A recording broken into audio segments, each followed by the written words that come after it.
You're listening to the OnePeterFive podcast. It is a real joy for us to welcome you all here. Habemus Papam. Rebuilding Catholic culture, restoring Catholic tradition.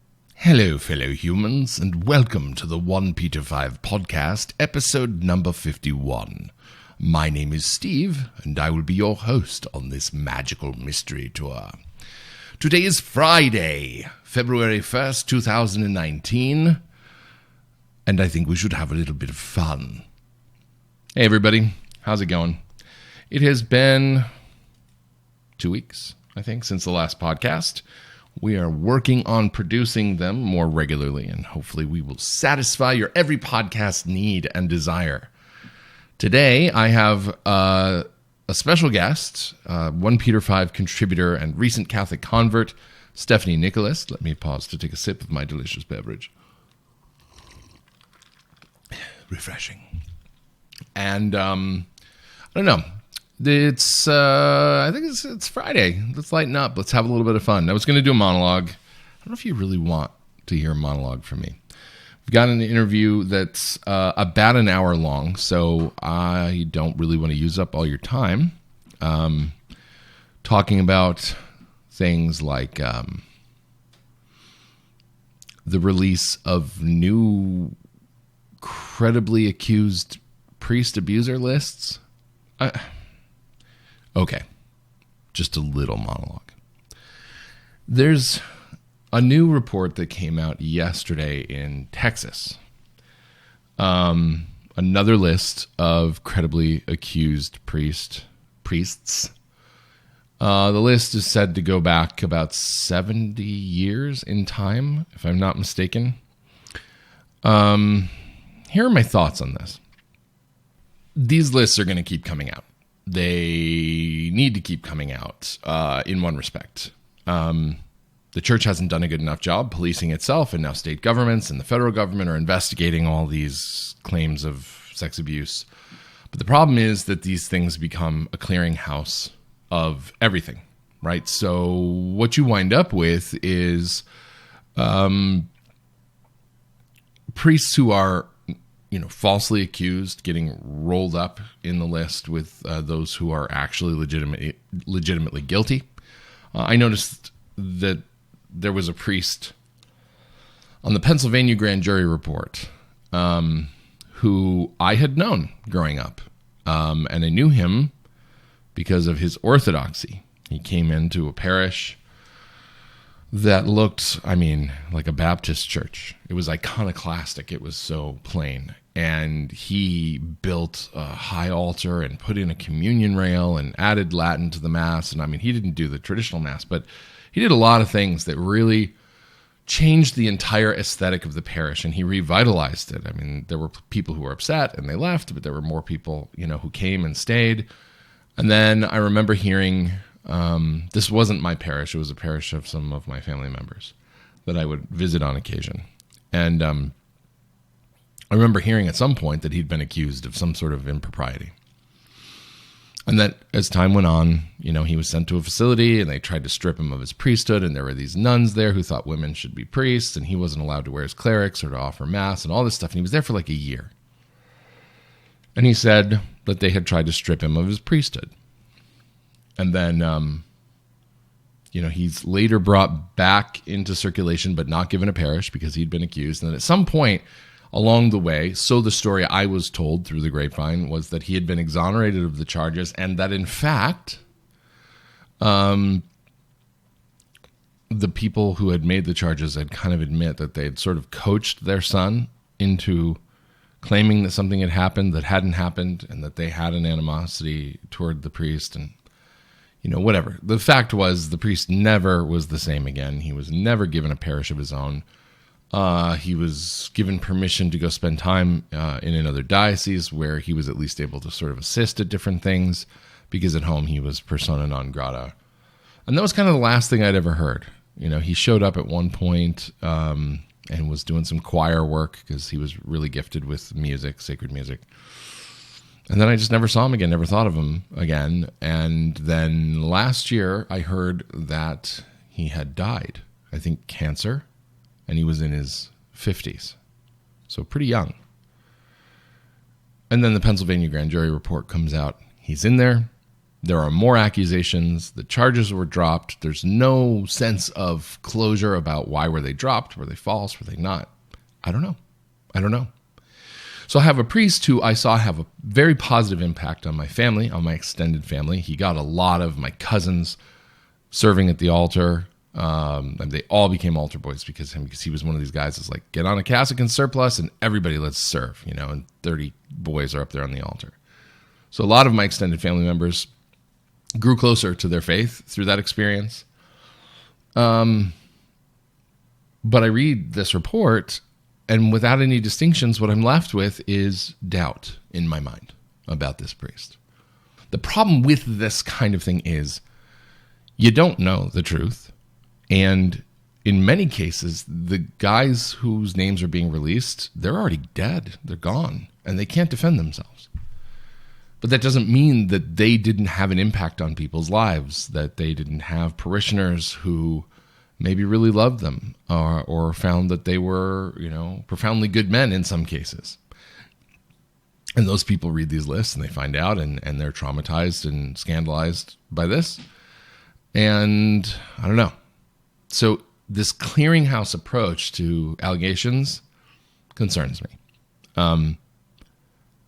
It does need to happen, I think, because, it wasn't being done voluntarily, and that's a problem. And, if it had been done correctly in the first place, maybe it wouldn't have happened this way, but now it's all just going to come out, and it's going to be ugly.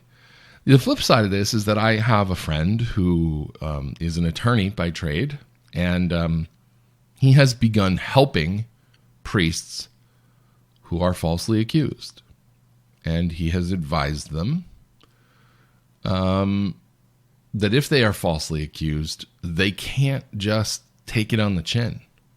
That they actually have to fight back, that they have to file countersuits for libel and slander, that they need police reports, that they need things on the record demonstrating that someone accused them falsely, and that they have to have evidence in a file that can clear their good name. Because, as he tells them, your bishop is not your friend when this happens. Your bishop is going to cover his own butt, and he's not going to protect you. And so if you are legitimately falsely accused, you don't get to turn the other cheek, or they will come back when all this stuff comes out and they'll destroy you because they'll just throw you under the bus. It doesn't matter. And there was actually an incident with a priest that he was working with, and they had to go to, a particular office building to file some paperwork.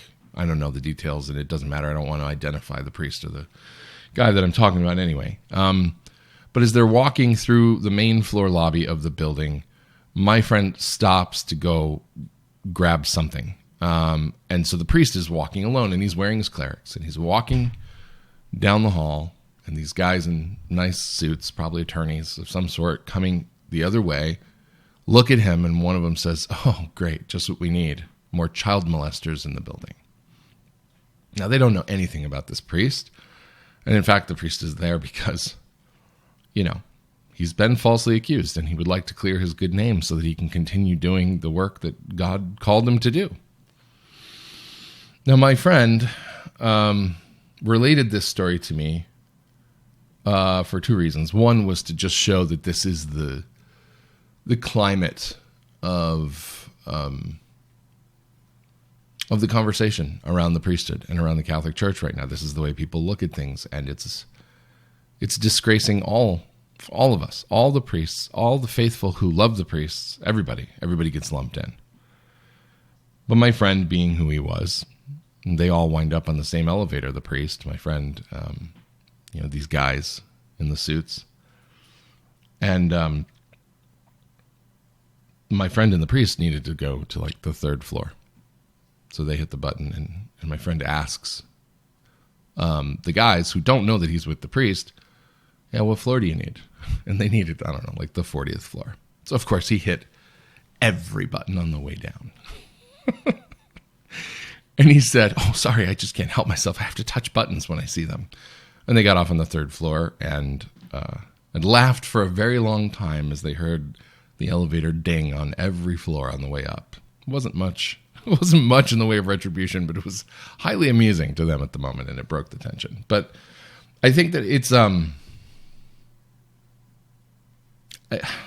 don't know. Part of me wants to be on board with sort of the lynch mob mentality of it's all got to come out, and the church didn't do it, and so the state has to, and giddy up, let's get them. But part of me knows that this is, it's just going to be a means and a mechanism for persecution of clerics, of Catholics, of everything that we believe in and care about. And I think that when the dust settles, we're all going to be maybe a lot, I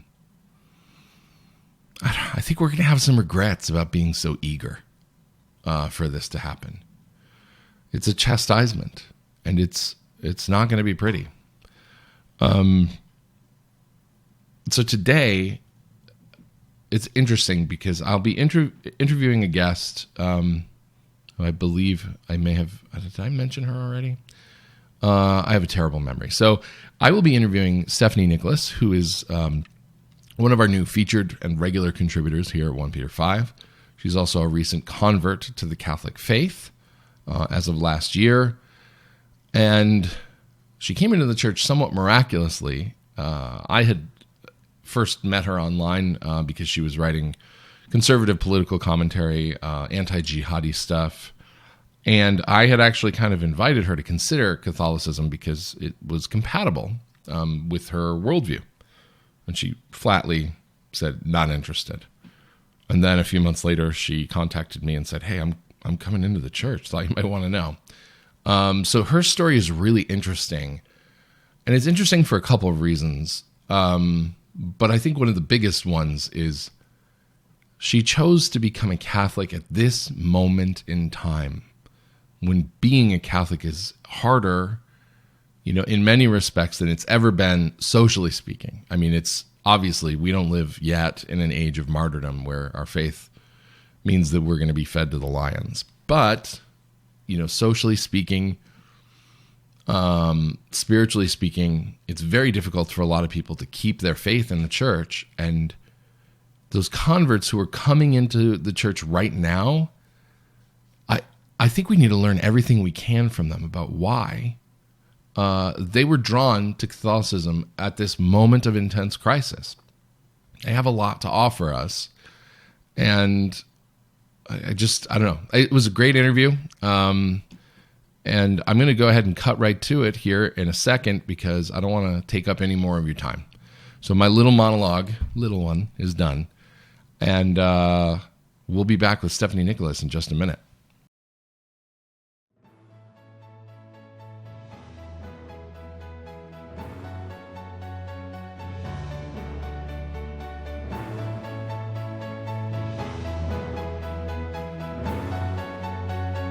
You're listening to the OnePeterFive podcast.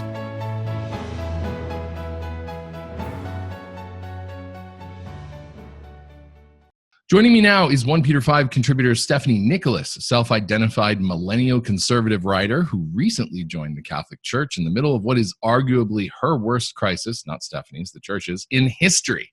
Stefanie, who has confronted Islamic ideology online for years now, is, as you might have guessed, a rather fearless young woman, and I am happy to count her among our regular contributors. Stefanie, thank you for being on the show. Thank you so much for having me. I'm glad we finally get to do this after talking about it like 6 months ago. It's been in the works for a long time. It actually has. This is very well planned. Like, considering how easily, this has finally come together, it's like it should have happened sooner. Kind of. Well, you did move. Several times. Yeah, that's a very good excuse. All right, so I want to, get right to the big stuff. And no, actually I don't. We can talk about your conversion in a little bit because I think it's a cool story. But I would like the audience to learn a little bit more about you. So would you mind giving us a little bit of your background? Where are you from? How'd you grow up? What were your influences?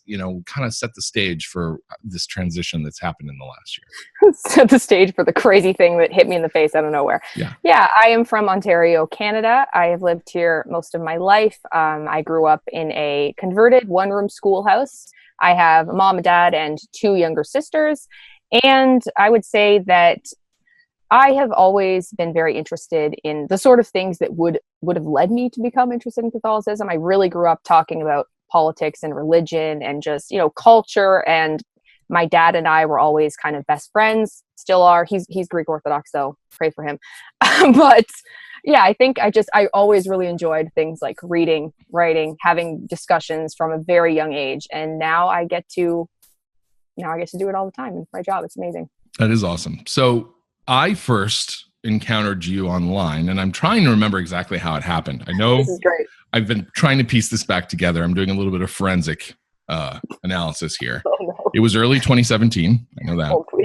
Are you reading old tweets? No. I mean, I went to Twitter advanced search to try to find this out. So early 2017, you were a conservative writer. You're doing the kind of anti-Islamic polemics on Twitter that very few people have the courage or honesty to do. Let's start there. How did you get into doing that? Because I don't actually know the backstory on that. Yeah, I think you followed me kind of in the midst of it. So as I said, I've always been interested in politics, right? And I always consider politics to be a broad thing. Anything that kind of falls under our kind of, I would say, kind of civilizational politics were what interested me most, not so much the horse race stuff. But in late 2016, it was kind of around the time of the Trump hysteria, right, when Trump was being elected. And I just found the discourse uniquely interesting at that point. And since I had always enjoyed talking about these things, and I had been tweeting a little bit, I think I had 1,000 followers or whatever. And I decided that, I should write about this. So I started reaching out to these really tiny independent news websites being like, hey, can I write a guest article? And my first writing job, I think I got paid about $30 a month. I wrote probably, 4 or 5 articles a week. And I did a lot of kind of reporting. And I was kind of in that kind of I don't know how to describe this, Paul Joseph Watson alternative media sort of world, if that makes sense. Those kind of guys, not kind quite of alt-right, but less crazy. Yeah. Yeah, on that part of the spectrum. Lots, everyone would be ranting about Syria, that kind of group. Right. And yeah, so I started doing that. And from there, my following had started to grow. And eventually I got a better writing job. And I guess it was at that point when I started to write things that were a little more in my kind of personal essay style that I still kind of carry today. It was less straight reporting and more just talking about, I would really relate a lot of, I'd have something happen in my life and I would relate it to something really broad. And I don't know, from there, I found that the topic of Islam extremely interesting because I had a brief phase when I was younger and dumber where I was really, I found Islam to be exotic and cool. And I was living in Toronto at the time briefly. And, I went to a mosque and I think I even wore a hijab in public a couple times. And, I never really, believed it, right? So hold on. So at this time of your life, you were not really religious in any way. So this was appealing to you on what level? Well, yeah. So first of all, anything talking about religious history is extremely complicated. If I just go into not just how I got into the kind of Islam stuff that led to my conversion, there was some other religious stuff that took place, spending time in kind of Protestantism and then becoming very, very skeptical and pretty almost an atheist because of the kind of non-denominational Protestant world. Mm-hmm. But at the point when I was in Toronto and I was exploring Islam, it was honestly more than anything that there was this, I don't know, there was kind of, I don't know if you can even call it an aesthetic appeal, but I think it was just it was different, right? And maybe there was a small part of me that saw it as something that was a little bit more self-assured than a lot of the things that I saw from Christians and those of other religions. They were very adamant, this is the truth. You need to be part of this. Yeah, it was a certainty. Yeah, there's a certainty. And I've always said that in terms of, how we evangelize as Catholics, that we need to have that certainty. People are crying for truth. And so as much as I will, kind of demean myself in that I totally went after the Islam thing. It's I think I had a Tumblr blog about it. It was just so cringy. I hope no one ever finds that. But, and I think there's a photo of me in a hijab somewhere on the internet. Congrats. But scavenger hunt, everybody. Let's go look for that picture of Stefanie in a hijab. 4chan can find anything. I think that I had even though I did have those really stupid, superficial reasons, I think there was a part of me that I've always loved truth. You know, that was something that has, you know, especially because of my dad's influence, really was something that I believed in very strongly from my earliest memories. I've just always been really passionate about it. So I think that self-assuredness kind of, it appealed to me. But it didn't take me long to, first of all, to kind of just become disillusioned for kind of other reasons. You know, I moved back to the area I live now for unrelated reasons, and it's not like I could really continue it, and it was kind of based off a relationship I was in at the time. He wasn't Muslim, but he was very you know in favor of it. But I think that it lost that luster, and then I started looking into what their actual claims were, you know, a little deeper than what they told me at the mosque, right? And I really was troubled by a lot of what I found when I actually kind of read kind of more of the source documents, right, the Quran, and read about who Muhammad actually was.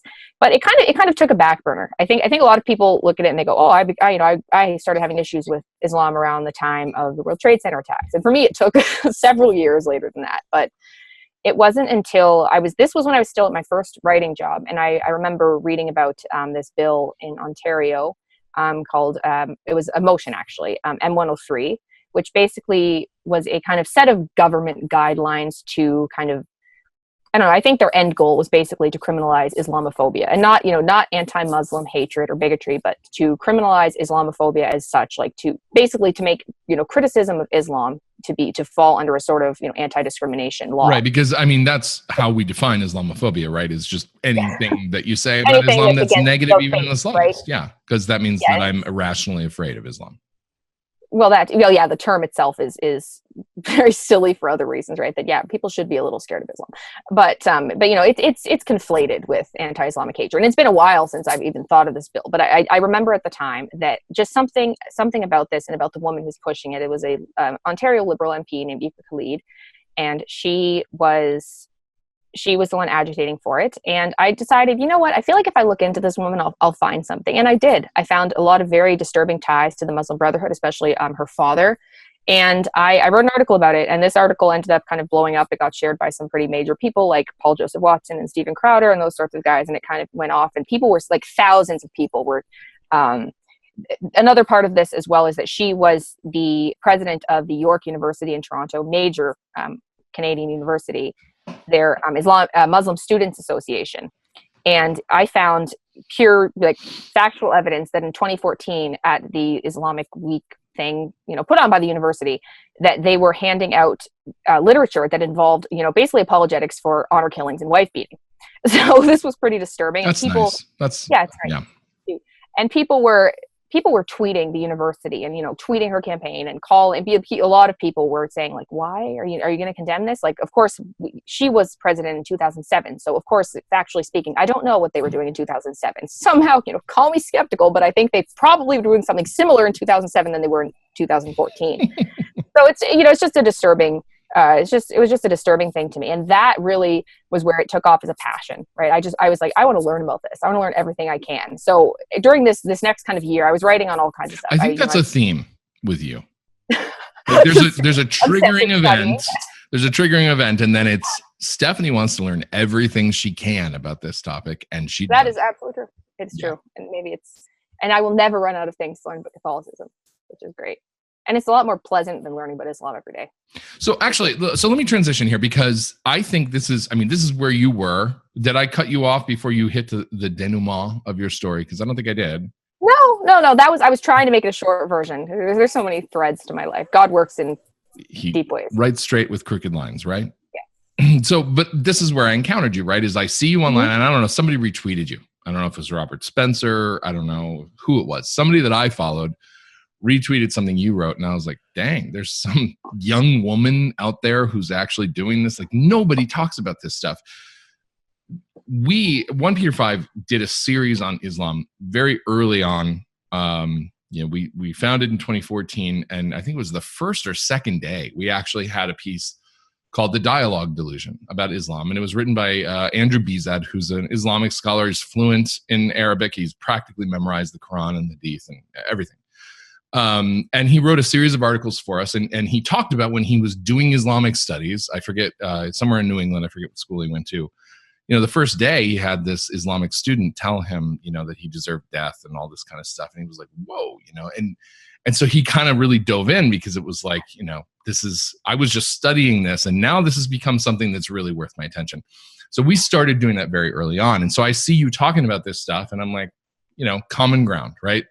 So I started trying to get you, as I recall, to look at the Catholic perspective on this. And I sent you some of his articles, and I was like, hey, take a look, because there's actually I think I read them and enjoyed them at the time. Yeah, there's a history of the church looking at Islam as the danger and the threat that it is. And I don't think most people recognize in 2018, 2017, 2019 that that the history of Christianity is actually very antithetical to Islam. And there's a lot of solid Christian thought on, hey, this is a danger to the entire way of life in Western civilization. And so that was kind of where I think we started to interact. But then in November of 2017, Twitter advanced search, I went back and looked. You tweeted. This is the best. You tweeted, quote, you ready? No. You tweeted, quote, I am not Catholic. In fact, I consider Catholicism to be false, end quote. And you took a lot of flack for it.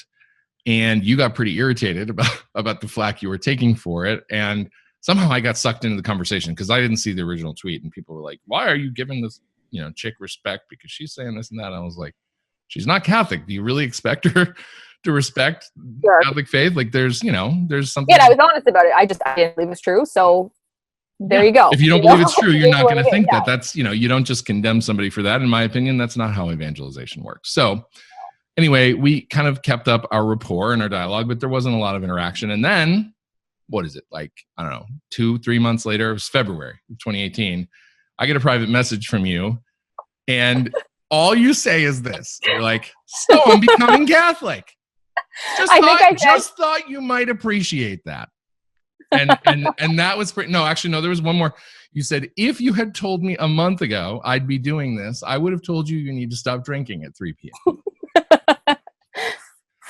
So how did this happen? I mean, I know it's a long and convoluted story, but what changes from November 2017 to February 2018?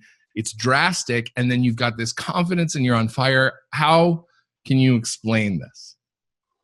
Well, part of it is unexplainable, I think. And God's, role in my life is very clear. Grace is real. For anybody that's skeptical, I've lived it in a radical way, and to look back on who I was, we're almost a year ago to that point right now, and it's just astonishing to me to think how much differently I think and how I live a totally different life. But yeah, so at this time, I think so. There was so as you said, in November 2017, I was still convinced that Catholicism was false, right? But I had never really looked into it. I kind of thought it was false in a broader sense, because at this point I had actually considered Orthodox Judaism before becoming Catholic. So I was very anti-Islam, obviously. So that was never an option. And for anyone who doesn't know this, I say it all the time. Like, hi, I'm Stefanie. I was Greek Orthodox, but I was baptized and kind of catechized in the Greek Orthodox Church. My dad is, very, very, very Greek Orthodox. And when did you kind of part ways with Orthodoxy?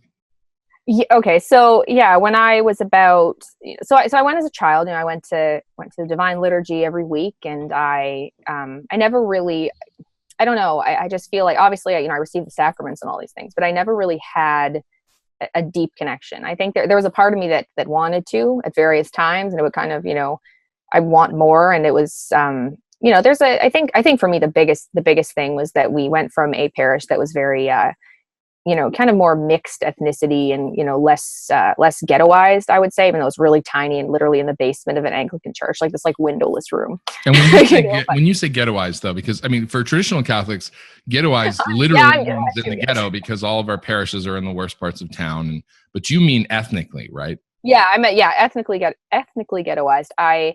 So, we started going to the Greek parish closer to home, and I'm half Greek, and I love Greek people, and it's nothing against it, but there was a very strong, there's a strong kind of national identity that I just never fit in with. I was never quite Greek enough. My mother isn't Greek. My dad doesn't speak Greek. We don't have a big family. Like, it's just, we never really fit in with it. You don't use a bottle of Windex to solve all your problems? I don't, not yet. Give me 30 years. Put some Windex. Just put some Windex. That movie is actually not that far off, especially the clothing choices of the Greek women at a church, at a Greek Orthodox church. But yeah, I can only speak for myself and maybe my mother and sisters. I think my dad is a little more involved, but there was always this disconnect in my family, and I think that was part of it. And then as I became a teenager, I started going to a non-denominational Protestant youth group once a week. What age was that? I'm sorry, what age? Probably 14, 15. Okay. I want to say. Yeah, and I started going there, and I was pretty involved with that for most of my teen years. And I think that, at the time, my parents kind of saw it as, okay, she's at least around people that, and to their credit, like the woman who was my youth group leader, I was friends with her daughter for many years after that, and they, they were very serious, right? Very serious Christians about what they had, yeah, right? They're very sincere. I was learning I was learning good moral things there. But there was an anti-intellectualism that really bothered me as somebody who was just very, interested in truth, right? And I think my dad tried his best to teach me the kind of Orthodox faith, and I think I still, benefited from that very strongly when I came to Catholicism. But it wasn't enough to kind of inoculate me against the biggest thing. The biggest thing I remember is just trying to ask them, like, so wait a second. So if somebody says they accept Jesus, doesn't matter what they do. They can be the worst person ever. They go to heaven. And yet, my best friend growing up was totally irreligious, and she's automatically going to hell because she doesn't accept Jesus into her heart or what have you. And that just didn't make any sense to me. And of course, it still doesn't, because it isn't true. That's not how it works. You do have to accept Jesus, but you also have to actually, respond to grace and actually follow the commandments. It's more than just a one and done kind of. Yeah. Just to clarify, just in case anyone's thinking that I was trying to go. She said you don't have to accept Jesus into your heart. Yeah, no, that's exactly. It's like, make sure the Catholics know. No, people definitely go to hell, and you need to be Catholic.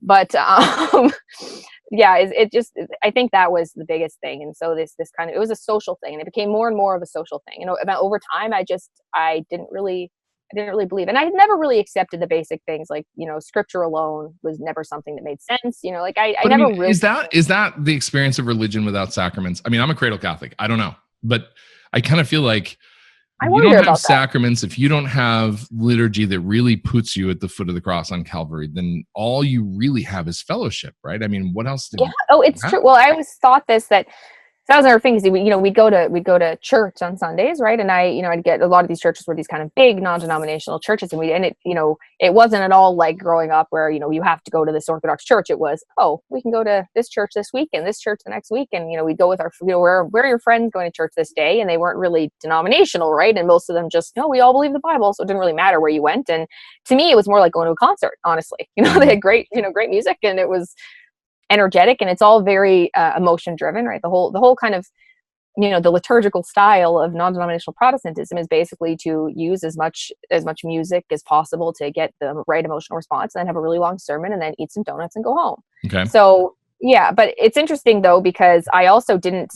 Now I really enjoy Eastern liturgies, and I think they're beautiful. And now when my dad talks about the rich traditions and what they all mean, I'm fascinated by it. But as a kid, I don't know what it was. I don't know if it was, of course, part of it was probably just my own ignorance, unwillingness, feeling left out, and, kind of selfish reasons, right, for not seeing the beauty in it.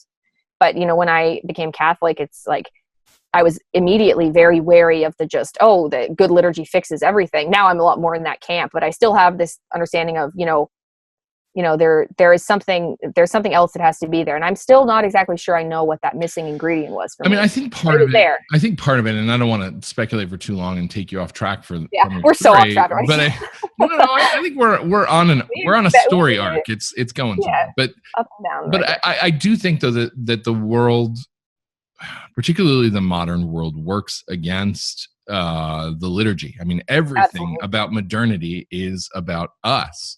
It is about, we live in the age of personalization and customization, and honestly, in business and in other things, it's great because you get what you want, and you have happy customers, and companies who cater to that do well, and all that kind of stuff.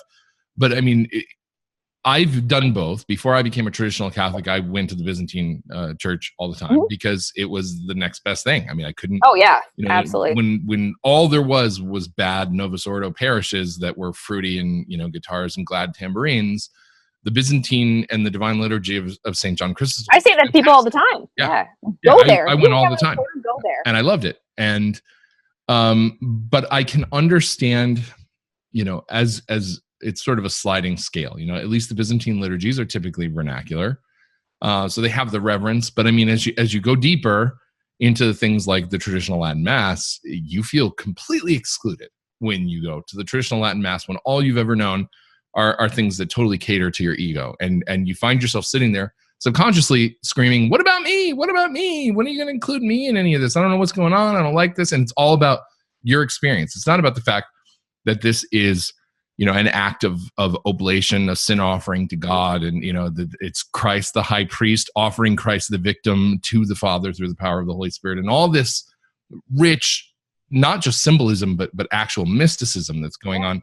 You don't pick up on any of it. You just feel like, hey, they got their back to me. They're quiet. I don't know what's happening, and I don't like it. And so I think modernity really works against that.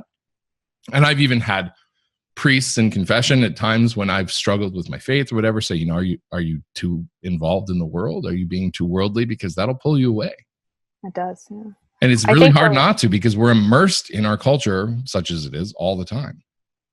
Well, yeah, for me, that's why I'm so, I still am kind of baffled when I look back and I question, like, what was it that stopped me from remaining in the Greek Orthodox Church, right? Being what it was. And now, I mean, you know, maybe the more positive side is that this had to happen so that I could eventually become Catholic. Who knows? But I don't know, because for me, you know, you say things like I think you're definitely right about that we're so used to things that cater to us. Right. And I think I certainly was impacted by that, like everybody is. You know, I had in a way less kind of experience of the world than a lot of people. I was homeschooled as a child, and my family was a lot more, you know, kind of conservative as a whole back then. You know, I really didn't, you know, I didn't watch MTV and all this stuff. Yeah. You know, didn't listen to Britney Spears, wasn't allowed, you know, all these help us to understand contextually, because I mean, you don't have to tell your age because you're a woman, and I would not risk. I will be 27 in April. Okay. Well, I was going to say, what decade were you born? What was the decade you identify growing up in? What were the years? Yeah. I mean, my childhood. Born in 92, so okay. I would say I have a memory of like the very, very late 90s, but yeah, the early 2000s, right? And I think that my childhood was the 80s. I was born in the 70s, and I remember the 80s as like that's when I was growing up. I would say for me, it'd be like the early 2000s, because I have just pretty distinct memories from around the turn of the century. Did you pretty much always have internet? No, and more than anything, we lived in the middle of nowhere, still do, and we didn't even have high-speed internet until very, very, very late. So I was totally shielded from things like YouTube. I used the internet when I was a kid. I used the internet to do things like make websites with Notepad. And you know, like I'd use it for creative things. But when did that start for you? I mean, because for me, I distinctly remember the shift from the analog to the digital world. I remember being 15 and getting my first modem and getting on local BBSs and then getting on the internet. And I got a certificate saying I was one of the first 200 users in my county and all this kind of stuff. But it was up until that point, everything was manual. I went to the library. I had to look things up in the card catalog. I had to call people on my rotary phone. I had to do all that. And then suddenly everything changed and it accelerated from that point on. And I think that there is something generationally that changes when you grow up immersed in this everything. I think that's true, but I've thought about that though in terms of like my youngest sister is 6 years younger than me, and to me I see that more with her generation. She was born in 1998, right? So she truly has never, like, the biggest thing to me is I remember I grew up before social media, and even when it, you know, at its advent, I wasn't allowed to use it, right? I got my first cell phone when I was 17. I had a flip phone. I paid for it myself. Like, so I think parents were smart in that respect. Yeah, the way my family was in a lot of ways, I think that it kind of pushed off that. So even though I would say you're right that typically this exact age group would probably be a couple of years ahead, I think I was kind of artificially held back a couple of years just because I wasn't in school, so I wasn't really exposed to this so much. We had 2 TV channels until I was like 13. We didn't have high-speed internet. Like, so we were kind of. So you might as well have grown up in the 80s in a lot of ways. Yeah. So there's an element of that. So it's fascinating to me, you know, when you think of, you know, when I think of my own development in things like liturgy. Sorry, I'm just like bringing back these 10 ideas. This is what the podcast is for. It's to explore these topics. Explore them, explore them off trails in different directions. Yeah, but it's funny what you mentioned specifically about for people that are so used to the Novus Ordo that do, you know, experience the Latin Mass is so alienating because it's not your language. Or for me, it was strange. I don't think I ever, I mean, you've heard me say some dumb things at the beginning of my conversion. So for anyone watching this, you were one of the first people who had to deal with my initial uh-oh, am I going to become I have no memory of dumb things. I don't know. You were just excited. That was good. It was, you came over at one of the weirdest times in history to become a Catholic. And true. I was just so I don't know, proud, geeked out the fact that you actually did that at that moment when everybody else was having such a hard time. I think I chalked up any excess to just zeal. Yeah. No, zeal. I mean, it wasn't stupidity. It was something moved you. God moved you. There's no way somebody becomes a Catholic in 2018 in the middle of everything that's going on with your background about, anti-Islamic stuff, and then Francis blowing smoke up the what do you call the skirts that the guys wear in the Islamic world about how great Islam is and all this kind of stuff. That doesn't happen. That doesn't happen on a normal case basis. That's grace. That's true. It is. And I guess that's more referring to I think when I first started, exploring Catholicism, because my conversion was very quick, right? So maybe I can say the kind of catalyst of it in a moment, but I basically started going to mass, and within 2 months I was received into the church, because I started going to mass at the beginning of February of 2018. Started going to mass at what point? Are you knowing you're converting when you start going to mass, or is I it knew just about I'm curious? No, I knew about a weekend. And I think I told my priest at that parish about a weekend. And you started going because of people you had met, right? I mean, you don't have to get into all the details of everything you don't want to get into, but I mean, there were people that you met along the way who were Catholic, and they kind of there was an experience that moved you. Well, okay, so it's very, very it's completely linked with the my experience in the counter jihad world. It really is, because I was writing about these things, and you saw that, and and I had actually, and it's funny you mentioned earlier the kind of history of Christianity and Christendom specifically, and their clashes with Islam throughout history. Is that was something that, as much as I didn't agree with the Catholic Church, I think I didn't really have much of the same anti-Catholicism that I see from a lot of people. Because first of all, I didn't grow up Protestant. I didn't grow up in especially the areas of Protestantism where it's, the Catholic Church is, it's not biblical. And because I never accepted the basic idea of everything's in the Bible, I didn't oppose the Catholic Church on that basis. My dad is not one of the very anti-Catholic Orthodox that you'll sometimes see who are especially the very hardcore Russians. Not to generalize and be racist. Yes, but it's very bad. Yeah, exactly, right. I'm sorry, the Orthodox know what I'm talking about. Those crazy. I think everybody knows what you're talking about. Yeah, it's true. And I never was really exposed to that. So I never had a kind of innate animosity towards the Catholic Church, which is good. But as I started researching Islam and especially things like the Crusades, right? I developed a respect for the Catholic Church. I really looked at it and got, wow, there's something here that these people fought back, and they really understood what's at stake, and that it was life and death, and that they had that assuredness of their conviction. So that spoke to me. So even this was kind of bubbling in the background while all this was going on. And at this point, as I said, I was, considering Orthodox Judaism, because I would read these. I wanted God, right? This is pretty clear from. So I would say I was irreligious in a lot of ways, certainly in how I lived my life. But there was a part of me that was, I guess I was, even just in terms of my basic political discourse, maybe in a kind of modernist Jordan Peterson-y kind of way, I was seeing the effect of the loss of Christianity, right? And I read this book, The Strange Death of Europe by Douglas Murray, who's, an atheist, a gay atheist who writes very good things about Islam. I think we call them gaytheists, right? Atheists, yeah. That's the politically correct term. He's a gay theist, Douglas Murray.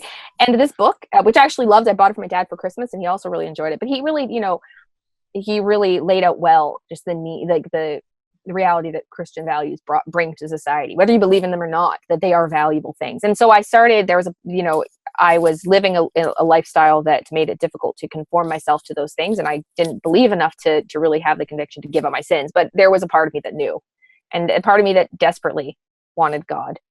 So I think what ended up happening is that I was invited to a counter jihad training course for a week in Texas, and it was a pretty big deal. I was invited and sponsored to go. I had never done anything like that before, and these were people that really knew what they were doing, and I would get to meet some of these experts, and it was kind of it was in a way secretive. I couldn't even really talk about this for the longest time afterwards, right? Of the detail that was there and what have you. We literally got driven to a location that we didn't even know the address of. Like, it was pretty cool.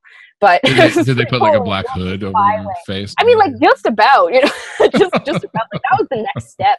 I think if there had been any security worries, that would have been next. But so I went to this course, and that is where my life changed. So firstly, there were 3 Catholics there who impacted me in different ways. One of them is actually my son's godmother.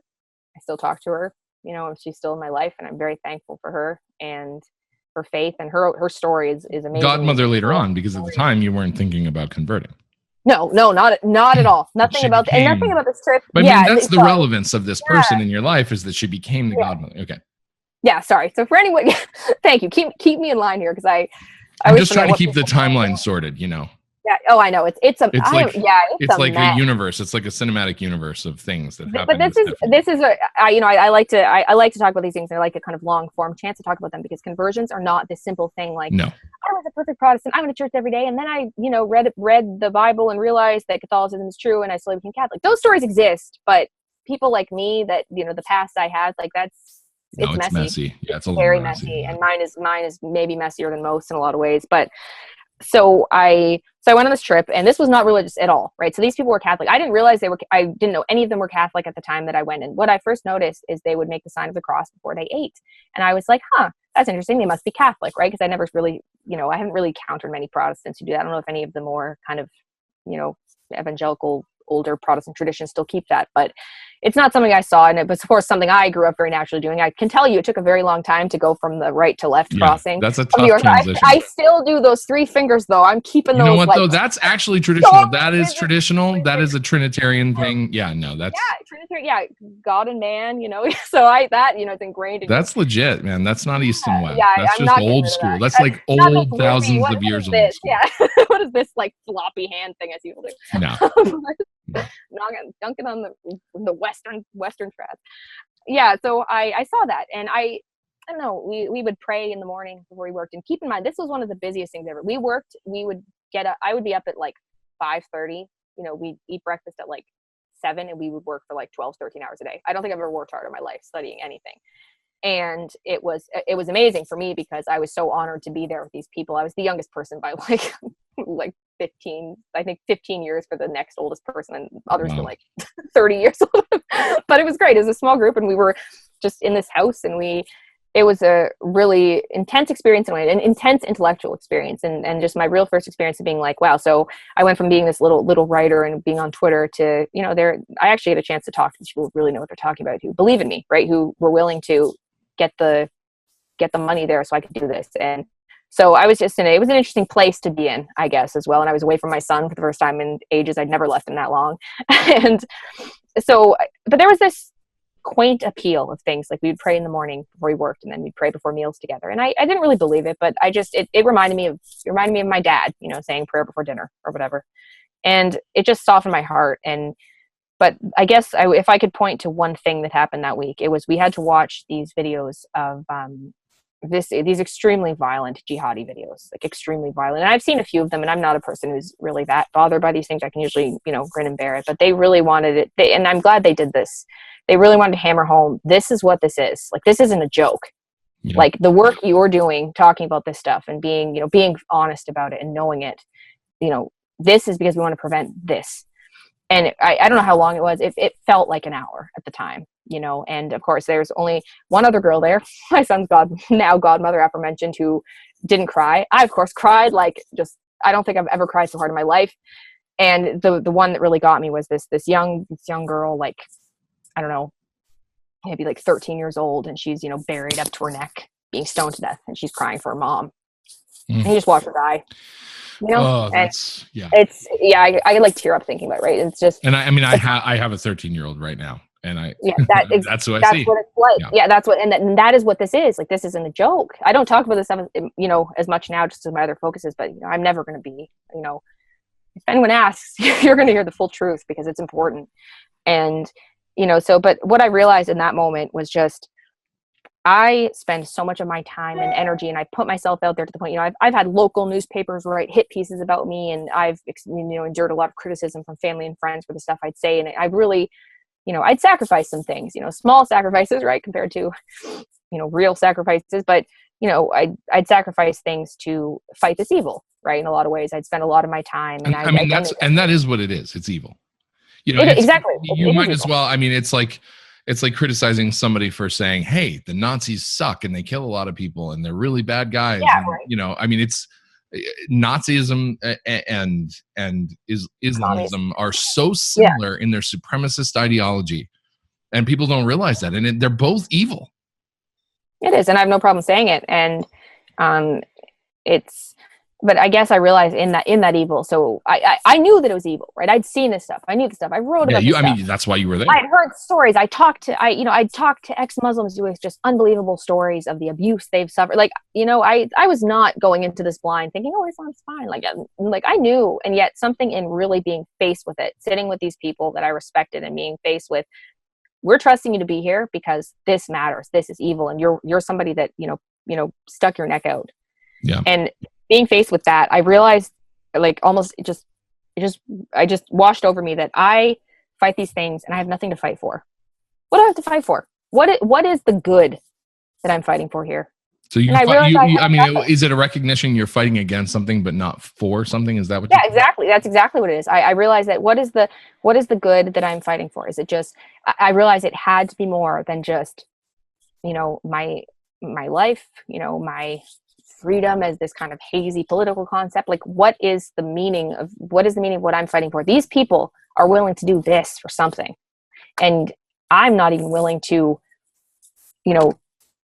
commit my worldview to anything. I'm just kind of going around with what sounds good to me, and I thought deeply about things. I never was somebody that just kind of followed the crowd stupidly, but even so, like I realized I didn't really have anything to fight for, especially morally, and couple this with, like I said, those kind of months of seeing, wow, this kind of these Christian beliefs and religion in general. Because I kind of included Judaism in this at the time because I was very interested in it, just in terms of, that's a whole other conversation. But, at the time, I kind of included specifically Orthodox Judaism in terms of things like, family values and that sort of thing. Like I saw a value in that, even religion, broadly speaking, excluding Islam, basically. And so I was already kind of, I was not an atheist. I had respect for people who believed in God, and part of me was envious of them. I wanted to, I think, and I was just too intellectually prideful to just really say, I'm going to do this. And as I said, I was in a situation where I was kind of committed to my sins at the time, right? And it's hard to let that go. And so anyway, and also between talking to these Catholics, and none of them tried to convert me necessarily, and the one guy who was one of the guys who ran the course, he had to drive me back to the airport. I just totally remember this because I had to stay later than everybody, and then my flight was delayed and I had to stay in a hotel or something like that. And we just had this car ride, and he just looked at, and he asked me about, just my, just stuff about my family, my faith. And, he really was the first person to even bring it up. Like, I see you, I saw you pray and stuff. Like, what are your religious beliefs? Like, he didn't really talk about, everyone else there was Protestant. Like, it was like a very pro-Christian group and everyone was really Protestant. And, he asked me, when was the last time that you really prayed? And I don't know, I was just like, something in it really convicted me. And this was that without even saying, you need to be Catholic. You're going to, no salvation outside the church. Like, it was nothing like that at all. And even though I'd say they're, probably conservative Catholics, Orthodox Catholics, and I probably not fans of guitars at Mass, at least, right? Not like Mass attendees, but, sane-ish. And I went to the hotel that night, and it's funny because I've retweeted this a few times, but there's a video of me singing the song that I sang right before I prayed. And I just remember how I felt in that exact moment. And I think that was the first time I was like, okay, I've been looking for God, and I could feel it, and I knew it, and I prayed, and I got home the next day, and I think I was driving back from the airport, and my dad, and I was like, Dad, can I go to church with you on Sunday? And he was like, he was like, you want to? You want to go to church with me on Sunday? And I was like, yeah, I'd like to go. And he's like, sure, of course. And at the time, sorry, this is really long. This has been like 12 years since you've gone with him, right? I mean, yeah, it had been a while. I think my last time I had been, not counting a couple of funerals, had been, probably like very early teen years. I think my last time I probably went to confession, I was like 12, like it had been a while. Yeah. And maybe again, handful of times here and there, but since I expressed an interest, really never, unheard of to him. And I wanted to go. And that week so at the time I was living, now I live with my family, but at the time my son and I were living in town. and we lived literally a 2-minute walk from a Catholic church. I'd walked by it probably thousands of times, like it was so close to my house. I never thought twice about it, never really thought anything of it. And that weekend, that Sunday, it's like 9 a.m. My dad calls me and he's like, "Oh, Steph, I'm so sorry. Like, I can't go to church today. The freezing rain here. The roads are totally impassable." And I was like, I just looked and I was like, I'm going to have to go to Catholic church because I'm like, I'm not going to Protestant church. And I'm like, I live 5 seconds. Right. And I knew I was like, I was really shy to go. Like, I didn't know anybody. I don't know anything about anything. Yeah. Like, what do I know? I haven't been in a church at all, like willingly in a long time. And I was like, okay, I'm going to go. So I bundle up my, at the time, 2-year-old, and it's freezing and miserable outside. And we go into the church, and and keep in mind, this was a very modern, very Novus Ordo church, the kind of, based on aesthetics alone, even at the time, the kind of church, before knowing anything, but at the time, the kind of church that I'd have been like, this is not, this would not be my main choice of churches in my town. And I just walked in, and I just started like tearing up. Because you felt him. Did. You felt I did. he was there. I did. And this is the thing people don't understand, like the real presence. Like, even in the worst circumstances, you can feel it. You really can, and this is, again, and this is in the midst of my, humiliation. I'm with this little kid who doesn't listen, who's crazy, who still is. And, I'm like, what am I going to do? He's going to hate this. I'm going to like be embarrassing. I don't know what to do. I mean, the only saving thing here was, again, being used to very, very long Greek divine liturgy said in Greek. I was like, people will be like, "Oh, Catholic Church isn't understandable enough." I'm like, like this is easier. Like you can read, at least you can read Latin in the same. It's alphabet. Like 2.5 hours of people milling around and goats coming in and out and stuff. Yeah, exactly. Yeah, exactly. I show my dad this podcast. I will see if he'll be triggered. No, I mean, I went. When I was traveling through Europe, I went to a Russian Orthodox church one Sunday because I couldn't find a Catholic church. And I was like, dang, this is like forever long. It's a different world. It's very long. I would say the average. And there was no structure. I mean, like what was going on in the altar was very structured, but everybody was just walking around. People are sitting. I'd say there's no chairs anywhere. The church I grew up was a little more kind of rubrical, but to an extent, yeah, that's the case. But So I knew this, so that was a saving grace, right? That I knew walking to this Catholic church. I was like, well, it's not going to be, that confusing. I'm like, it'll be in English and it'll be, and then of course, even going to Latin Mass, I'll point out to people, I learned to read Greek phonetically as a child. I'm not very good at it now, but it's like, at least in Latin, you're reading the same alphabet, like your pronunciation might suck, but you can figure out like what's being said. Try doing that in Greek when you're trying to read quickly as a priest is, you're just going off in Greek. And I can't even think of a Greek hymn off the top of my head, but so, so I go in and I'm with my son, and I don't know, I immediately, and I was also talking with these people from the trip, and I was kind of telling them like, yeah, I think you're right about this. And I want to think about this. I do. And I felt like something in me was just, again, God was very clearly calling me. And it's again, hard to explain logically and rationally as I like to do with other things, but I don't know. I just knew. And it's funny, as this was going on, my father had actually been able to drive. And he had come to my house looking for me to take me to church with him because he was like, I really wanted to come. He's like, I didn't want to miss a chance of you going to church. And the next week, I actually went to church with him. And I just it was the complete opposite feeling. All of my childhood, just isolation. And again, and I will clarify, I don't feel like this at all now. I went to my father's church for like my grandfather's funeral, who passed away also. He died as I was converting. He saw me, come back to God on his, like right before he died. Wow. It's pretty amazing. Sorry, so I'm just like, speaking of my dad is just like in the door there. But I was like, Dad, go away. What was I saying? You were just talking about how, like, when you first started to, like, when you went back to the Greek Orthodox, right. Felt like something was off. Yeah, these childhood, and again, it is emotional in a lot of ways. I'm not saying I was acting on reason, and I don't claim to be, and I don't think that people should generally necessarily follow these things, right? I think that it took God shaping me in a lot of ways, and you can definitely approach Catholicism from a point of reason, and I encourage people to. But but I also think people need to trust their instincts, and I think that there God is an works instinct. through those. Yeah, that is there. It absolutely is there. It just can't go above what is, right. Was objectively true. But at the time, that's what I had. God was working very clearly in me with what I was given at the time. And, I was doing this on my own, as a, single divorced mom with a little kid, like I'm the only Catholic in my family, only Catholic among friends before I became Catholic. You know, it was a totally shocking, and this is the one religion I'd never considered. I really can say that. It's the one version of Christianity, the one religion in general I'd never considered. And so, so I'd gone to that church and I just didn't, I don't know, something was wrong with it. And I just was like, this isn't right. And the next week, so I think between this time, I emailed the secretariat that I had met briefly. I'd gone up to her all awkward and, talkative as I want to do, and was like, hi, I'm new. Like, where should I sit? Kind of thing. And, she was very kind to me and definitely always was to me and my son. So I'm thankful for that. And our priest at that parish was as well, despite, again, being very, very sort of, I haven't been back there in a while, but God used those people there too. So you mentioned being divorced and being a single mom. How does that factor into all of this? Well, I think it factors in because it's, I don't know, it makes things harder to accept the faith and to change your life when your circumstances are such a way that giving up your sins is harder. And there was this fear there, right? Like if I give this up and become Catholic, first of all, I was willing to convert, not even knowing how annulments worked. And because I knew there was I'd never really even understood that annulments were still a thing in the Catholic Church. I actually remember talking to you about this. Yeah, you did. And I was terrified.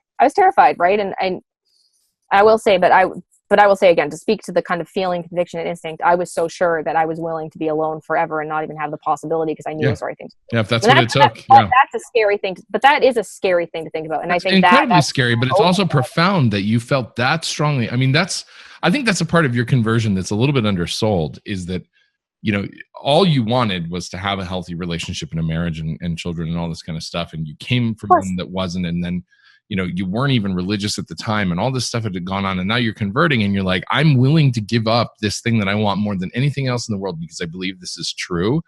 To me, that's courage. I mean, I know you're not going to be like, yeah, I'm going to pat myself on the back, but I mean, to me, that is an incredibly courageous thing to do because you're saying truth before everything else, truth before this fundamental need that I have inside me for companionship and love and all this kind of stuff. God comes first. That's huge. That's a big deal. And for my son, I'm, at the time still like I was, living off of like I lived in my grandfather who died, which is what, him dying, and we had to sell the house, the apartment I was living in. So at the time I was, I was still in a place where I was just, this, living off of my little bit of writing and with my son, so the thought of never being able to marry is, was especially terrifying. Even so, it was everything. It was terrifying financially. It was terrifying emotionally, and I didn't know that, and to this day, people will still go after me about, that, oh, you were divorced and shouldn't you just get back with your son's father and all these. And I'm like, well, I came to find out. I mean, this God did give, the church very blatantly. I had a second chance from that. I had a way out from that. First of all, my son's father was Catholic, which he was so lapsed and uninvolved that I literally forgot he was Catholic until I looked into it. Baptized Catholic. And we were married by a Protestant minister. So it was a very open and shut defective form case. And my fact of me being baptized Orthodox was defective form because they considered to have valid marriages. And, it was this whole thing. So basically I was so free and clear in that case, but I just want to emphasize, I didn't know that when I knew I had to be Catholic. I remember how afraid you were. Yeah, I was. But you weren't stopping. I mean, you were afraid, but you weren't slowing down. No. And that's why I talk about that aspect of things and why I don't care. I don't love when people, criticize and say, oh, why don't you just go back to some father? Why do you do this and that? And it's, because annulments are, can be abused and because marriage is such a mess, all these things. And that, you should try and make it work. And I don't know if I had been with my son's father at the time of my conversion, I don't know what I would have done. Right. I can't know that. We've been separated already for over a year at that point. Yeah, people don't understand all the details of what goes on in a relationship. And the thing is that one of the primary purposes of marriage is to help each other and the children get to heaven. And not all spouses are aligned with that goal. And marriage is not a Band-Aid that fixes things. If there's a relationship that leads to a child, marriage is not necessarily something that's going to. And that's what people, I want to clarify as well, is that, we were in a bad relationship before we got married. My son was 7 months old when we got married.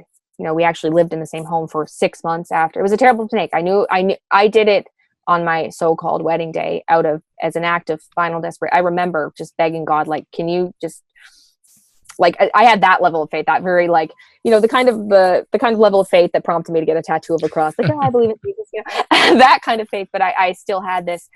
I remember distinctly before I got married to my son's father saying, just God, can he just try 10%? Just give me, I need something. Like, is this the right? And I had these friends I'd grown up with, these Protestant friends I'd grown up with saying, you should get married. It's the right thing to do. And trying to make it right. Yeah. And again, but part of me knew that it didn't ultimately matter, right? Because I already had a child with him. So what was a divorce, right? A few $100s in the paperwork. So I didn't even go into it, forget the defective form thing. I definitely didn't go into it with even, my intentions were terrible, right? Like I wasn't. Yeah. The defect in consent was on multiple fronts. Possible. Yeah. It was, there was other grounds anyway, but but the reason I talk about these things, right, and why I don't like people rude. I don't mind people ask me about it, right? I'm not really in the business of saying, oh, that's nobody's business. You don't know people's lives. And for people who don't want everyone to know everything about their lives, like I completely respect that. But for me, I talk about this specific issue because I want to show people first of all, the unvarnished truth that I became Catholic and I have suffered immensely for it in a lot of things. I have sacrificed a lot to follow it, and I wouldn't take it back ever, no matter what. And I want people to see that, And you did it at a time when the church was trying to let everybody off the hook, about it. I mean, and the thing was, you came into it saying, Amoris Laetitia, whatever. Like, I'm not looking for an easy way out. I want to know the truth. Like, is my marriage valid? Is it not? I'm not going to look for a free pass. I don't want something that's insincere or false. That's not what I'm looking for. I just want to know, was this valid? And if it's not, what are my options? And I'm going to submit to the church on that. And, you talk to priests and theologians and everybody's like, yeah, this is an open and shut case. This wasn't, but the thing is that, like you said, you didn't know going in, but you were like, but this is true. And I'm going to do it. And I'm not looking for the Amoris Laetitia hall pass. No. And I think a lot of people think they are, but they're really not either. I think and that's a great disservice to people outside of the church. That I think it's insulting, honestly, to people who go through this and actually care. Yeah, it is insulting because speaking as a young person who's constantly being told that you can't really handle the real truth. We'll just give you the watered down thing, and it doesn't really matter if you follow the Lord's commandments and all these things. And I'm like, because you can't do it anyway, right? Yeah, exactly. Like I want truth. I want Jesus Christ. I want truth. Same thing. And I don't want this watered down compromised version. And, and I want people to see it's possible. And I know it's possible because I'm now a year out and still the best thing I've ever done. My joy now is totally different. And I've suffered in a lot of ways, but it hasn't been pointless suffering anymore.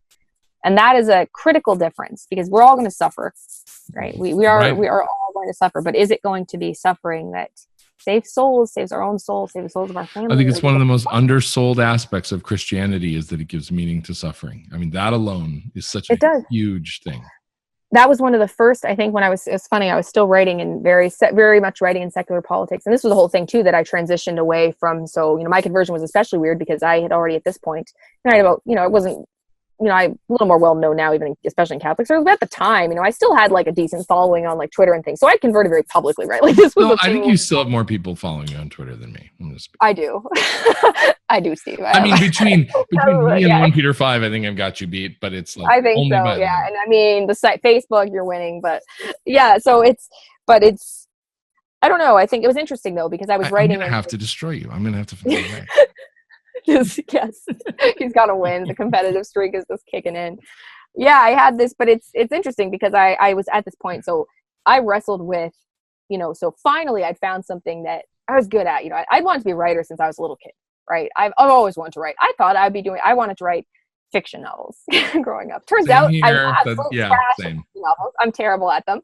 And I really like writing about politics and religion and all these other things.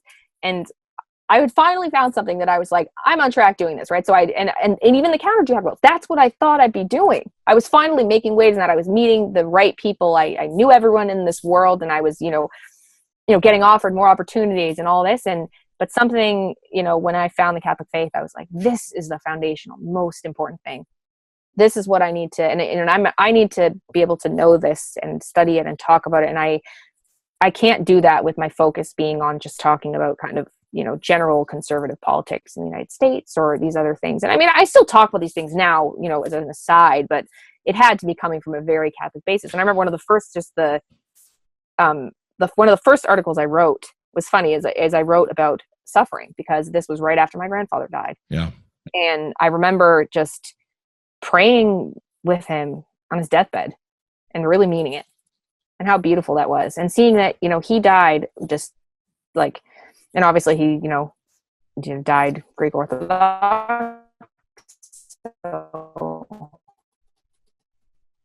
pray for the repose of his soul. But he died loving God and his suffering. He didn't want to be, I don't want to be just, he would never want them to just end his life because he's suffering. See what mattered. And I'm thankful that I had an upbringing that, my dad taught me. I never, I ran from accepting it. I ran from accepting suffering, but I'm very, very fortunate. And I will always be thankful to my father for this, that I never had an idea of a Christianity that takes all your problems away, because I knew that it's linked with suffering. And now I understand it more because I have the faith, and it's underrated. It gives the hardest things in our lives a purpose. Yeah. That's impressive. That's a good line. I never had an idea of a Christianity that takes all your problems away. No, I mean, it's profound, but it's profound. And I think a lot of people unfortunately do think that. So, okay. So you become a Catholic during Easter of 2018. Yes. All this stuff happens. Your son comes along with you. He was baptized at Easter Vigil. Yeah. He had never even been baptized. That's how little I took these things seriously. That was one of the most beautiful things. I was very late. He was unfortunately baptized in the new rite, but I'll let it go. I know. I always try to find out if there's a way to get like supplemental exorcism. Yeah, like can we just do? Like, can we just throw a few in like later? Would that be okay? He needs it with me and my past as his mother, right? It's just, but yeah, he came with me, and I'm so thankful. And just now, just an aside about my son, who I love with all my heart, and he's 3, and he loves God. You can tell, Well, I mean, I have an appreciation for this because my wife was a single mother when I met her, and she became a Catholic when her daughter was just 4. She had just turned 4, and she was baptized late. And my parents are her godparents, and so I mean, there's a lot of that. I see a parallel there, and I know that like when it happens, man, it just happens, and everybody, it's all in. So this happens. Your son comes along with you. The tornado sort of sets you down in Oz, as it were. But then what next? I mean, what's life like for 26, 27-year-old single mother who just flipped her life upside down, went all in on being Catholic? Nobody in her immediate circle of family or friends is part of that world. I mean, I know that you already talked about that you sort of set the political discourse aside. You set the counter-jihad thing aside because you're like, I need to get first principles locked down. But you've been doing that for the last year. So where does this take you now? Well, it took me, first of all, it gave me a very, very deep sense of my responsibility to get it right and to pursue truth, not just as I decide Catholicism is true, but in how I related to people, how I evangelized. Because like I said, I had that, that online world was a big part of it. Right. And especially since, like I said, I didn't have Catholic friends, didn't have a Catholic family, in a lot of ways, I was already in a place where I was kind of working primarily on the internet. So there's these distant communities were already a big part of my life. Right. And I knew that when I posted, I remember posting a thread saying I was becoming Catholic, and a lot of people were like shocked by this, right? And it's the upside of our social media problem, though, is that you can connect with people who, you don't live near these people. And this is why I defend social media in a lot of ways, because I've seen good things, and I've seen people that have been following me for 2 years who are not even, who are vaguely Christian or who are Protestant, and they're still here. Right. And they're still asking me questions. We're still debating things, and we're still, and I think the fact that those people are here, even if I get annoyed sometimes with answering these same objections and not seeing that they can't, why can't you see what I see? But I don't know. I think I was given a very interesting route into doing what I'm doing now with Catholic media stuff. Right. Because I already kind of took that audience with me, but everyone was forced to see it kind of warts and all in a way, because it was in real time. Right. Like the conversion was something that people saw. And I think a lot of people now don't remember this time, but there are people who I'm friends with who, witnessed this all firsthand, right? And saw and because of that, I really understood the grave responsibility that I had to get it right.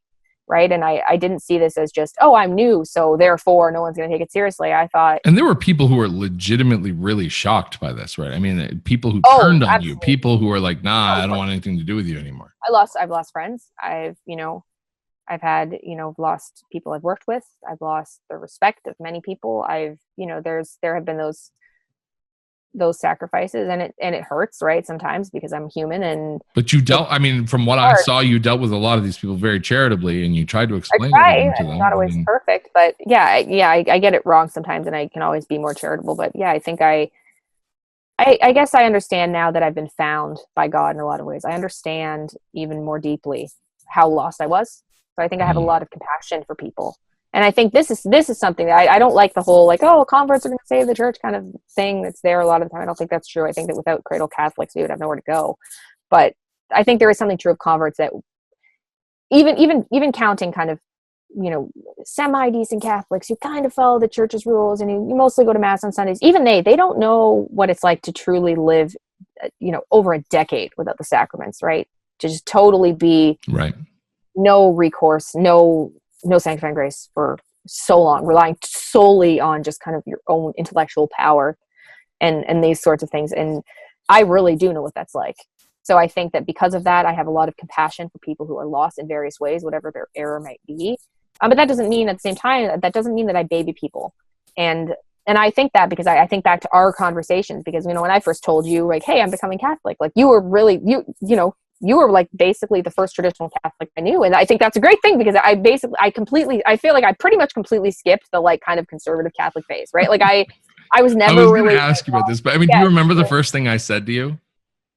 Yeah, you said prepare to suffer or something like that. It was along those lines. And I'm thankful you told me that. Yeah. No, and you, but because it doesn't happen. It doesn't happen anytime, but especially right now with everything that's going on. You don't convert to Catholicism without the devil taking you out at the knees. That's just how it goes. In a lot of ways, I've experienced a lot of things like that in my personal life. Romantically, a lot of really tough things have happened this past year. This year has been one of the fullest of my life, and a lot of it's been really hard. And God lets it happen because He's like, you know what? I'm about to purify you, baby. Exactly. I see the growth, but I see it. I see the ways that I'm growing, and I'm still so far from where I want to be in virtue and all these things, but I see that I'm moving the right direction, and I'm genuinely thankful for it. For things that I cried over and were just like, why? Really? Either like, why, God? Or like, really? Is this funny to you? And the kind of things that have happened this year. And like the soundtrack of your life is Garth Brooks' Unanswered Prayers. Yeah, a lot of ways, but the spiritual things, God has been beyond generous in every possible way. And that's what so I think that, when I talk to people, and then just doing this kind of, right, being on social media from the start and having to engage this all the time, I think I took that approach of being, I want to be very clear with people. This is the best thing I ever did. Wouldn't take it back. And I would, hope to be able to die for it. And so you've been on this accelerated curve, right? So yeah, as you said, you started out with the Novus Ordo, and I predicted to you very early on that, from what I knew about you, you'd go trad, and that happened pretty fast. Right? And keep in mind too, and just to clarify, I never had a faith. Like, I had always known of the existence of Latin Mass. I knew in a broad sense, because of speaking to my father, I knew that Vatican II happened. It changed things. Like I feel like in a lot of ways I was less cut off from the kind of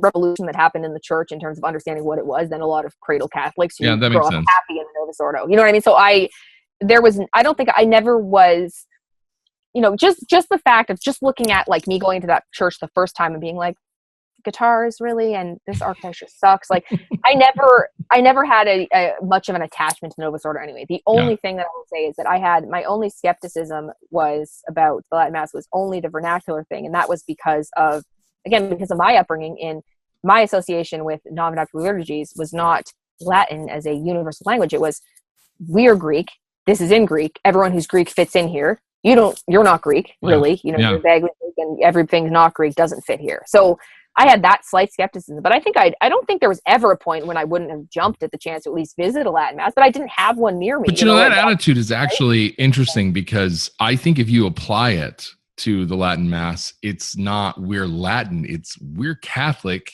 you're exactly Catholic. You fit in here because you're Catholic. We just published an article today about the Latin Mass coming back to St. Petersburg, Russia. It's like, I it wanted doesn't to read matter. that. I opened it and I haven't had a chance to read it. It doesn't matter where it is. It doesn't matter if it's in Hong Kong. It That's doesn't matter, exactly the it's point, like, it is the mass for everybody. It's not about you being from a particular culture. It's like, this is transcendent. That's exactly the point that I kind of felt that. So my skepticism, I think I was able to cast that aside quickly just by thinking about it a little more. Like, Yeah. I'm just saying that I'm very fortunate that I didn't have the connection, like, oh, I love the vernacular and I love the Novus Ordo, and a lot of people have that, and it's probably harder to overcome, where I just had the Novus Ordo is what here. I've seen the grace that could come through it, right? Because I lived it. And it's what you had.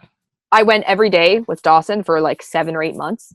And it was what you had access to every day. It's what I had. And as I clarified to the people who tell me, like, oh, what does she know? She still thinks the Novus Ordo is real. It's like, well, this is what I had. I think that the idea that it cannot be grace in this order is ridiculous. I think my life is proof that it's, as you said, the real presence is a very powerful thing, even in the worst circumstances. Mm-hmm. And I'm not defending it. I think everybody knows I'm very, very, very harsh in my criticism of the Novus Ordo. Fortunately, God has blessed me with a Latin Mass community now between 2 parishes. It's afternoons on two different churches, but between them, we have them every Sunday, and I am so thankful. That's awesome. For it. But at the time I didn't have it. No, that's all I had. And look, here's the thing. I mean, I want to say this now, and I'm going to look right into the camera. I think said this before. We publish articles that are very critical about the Novus Ordo, but the thing is, if you go to the Novus Ordo, listen, we love you. You're Catholic. This is how we grew up. I went to the Novus Ordo for 26 years. Most of my extended family, and it's big, goes to the Novus Ordo. I don't hate them. There's no animosity. I don't look down on anybody who does this. I believe the old mass is superior as an act of worship to God, as an oblation of sacrifice, as a theological expression of Christian worship, many, many, many things. And I think that fundamentally our approach to liturgy shapes and affects everything that we do in terms of our relationship with God and the way that we see the world and the way that we're supposed to live in it. It's all very critical. But I understand that it's not your fault that this is what you have. And Stefanie, I understand that this is not your fault. I mean, this is what you have, and it's still real and it's still valid, and you still have to cling to what you can find.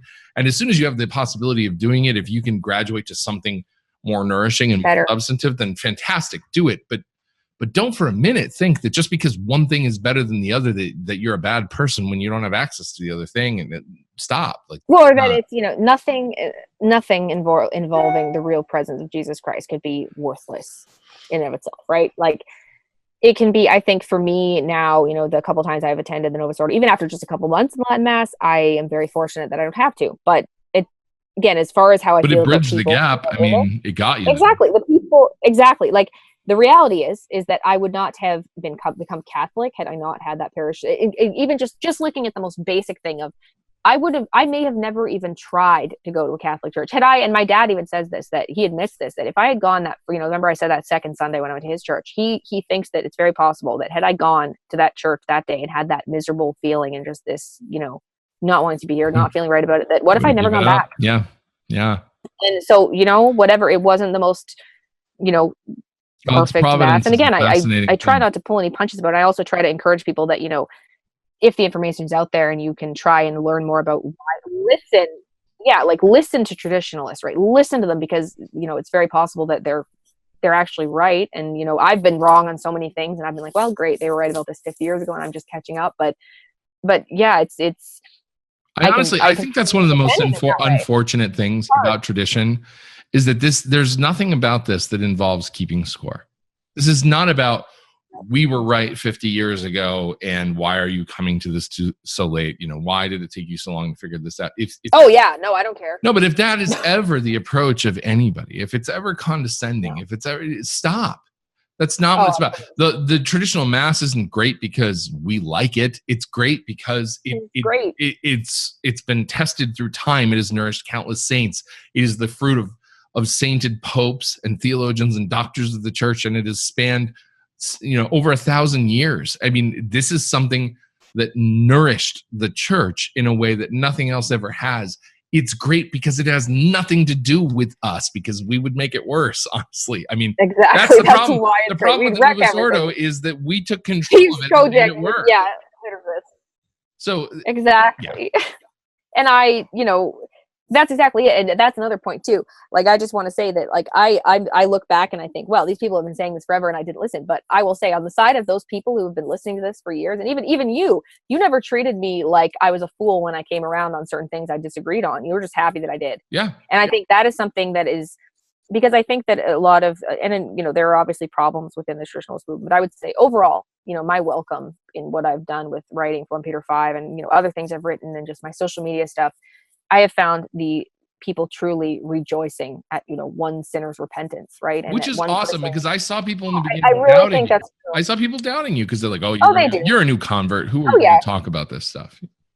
And I still get that from time to time. And sometimes I'll see it on other people, like, oh, nobody who's a convert should be allowed to talk about the faith for 5 years. And I'm thinking, like, I think but again, it's on the other hand, I do think it's important to be, like I said, I'm very cautious in a lot of ways with what I say. And I really try, if I screw something up, I really just ask, I pray every day for humility and to just be able to say I was wrong. And because it's more, the biggest thing, I don't want to lead souls astray in a world that's so full of people leading people astray. I refuse to be part of it.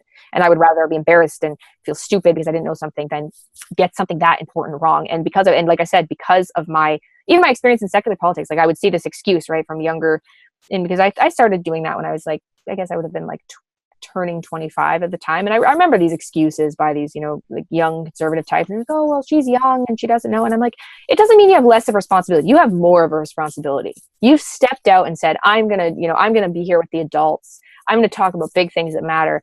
You have more of a responsibility to get it right. And I felt that way about my conversion, especially because this is something that's talking about literally eternal life of souls, right? So I can see why people can be, somewhat skeptical of converts. But that said, like, I think people need to sometimes read a little more before they make those complaints. Because it's sometimes true. it's just and people appreciate your zeal. You've been writing for us. Have you been writing for other Catholic outlets too? I think you have, right?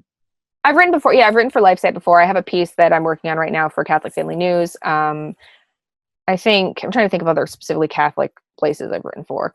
I've done quite a few lately. I've done some radio and podcast interviews, and a lot of time will write about the stuff I've written for you guys. And for us, I guess I'm part of the team here. You're very much part of the team, and I'm very glad to have you aboard. I'm honored. Yeah.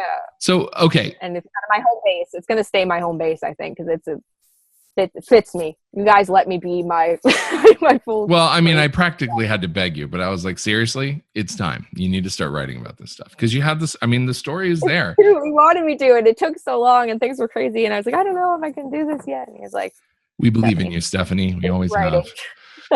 Thank you.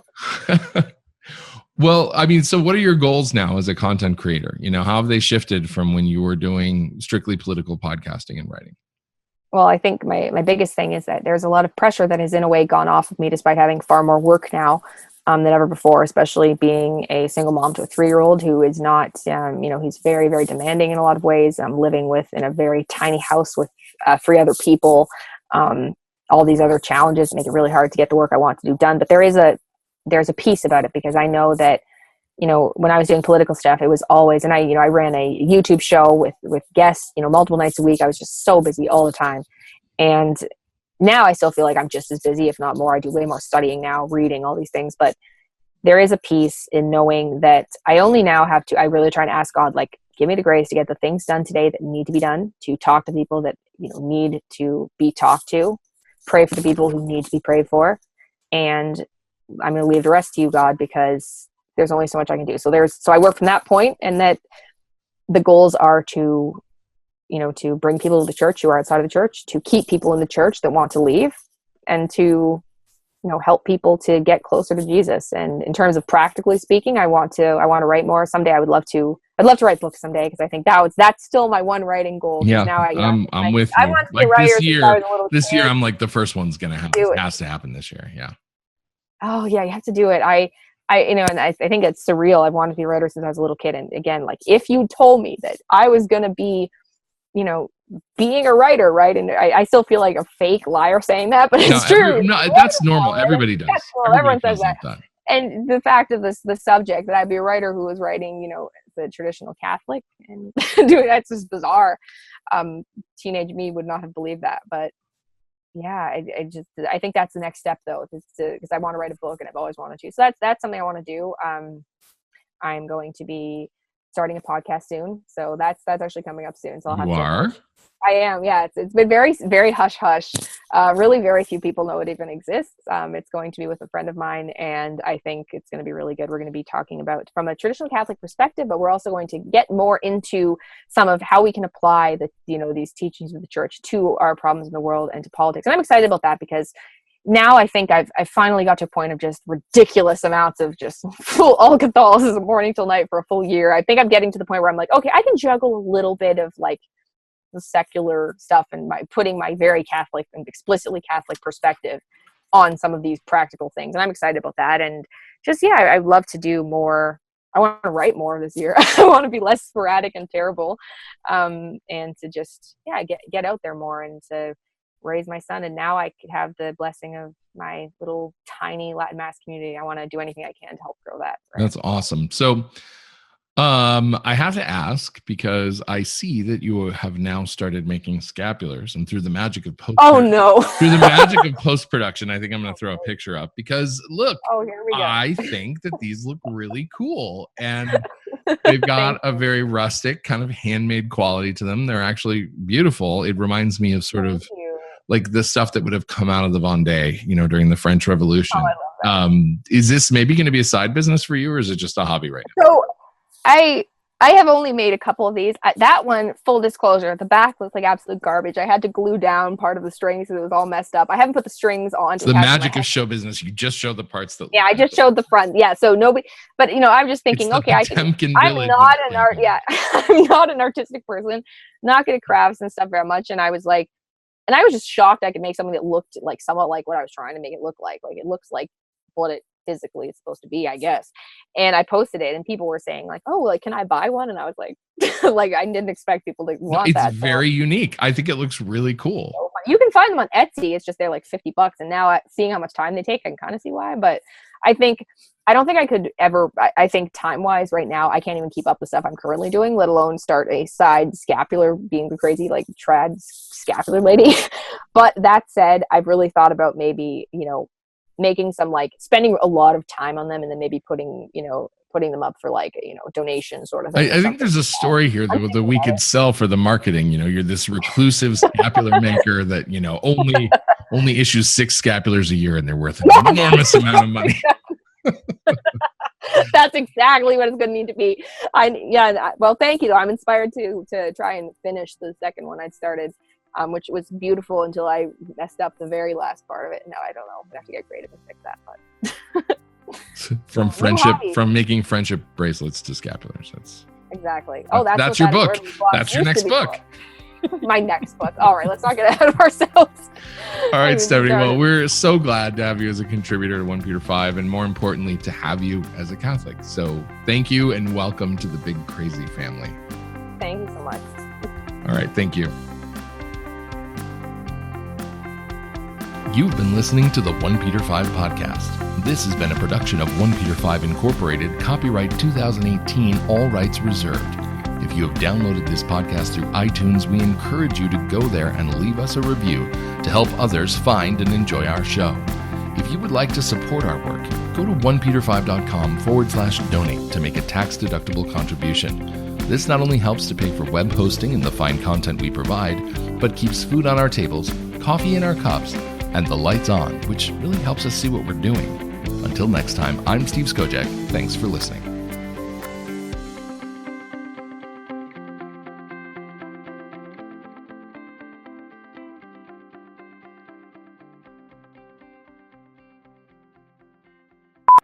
I found Islam so erotic and cool. Like, erotic. We have to believe it.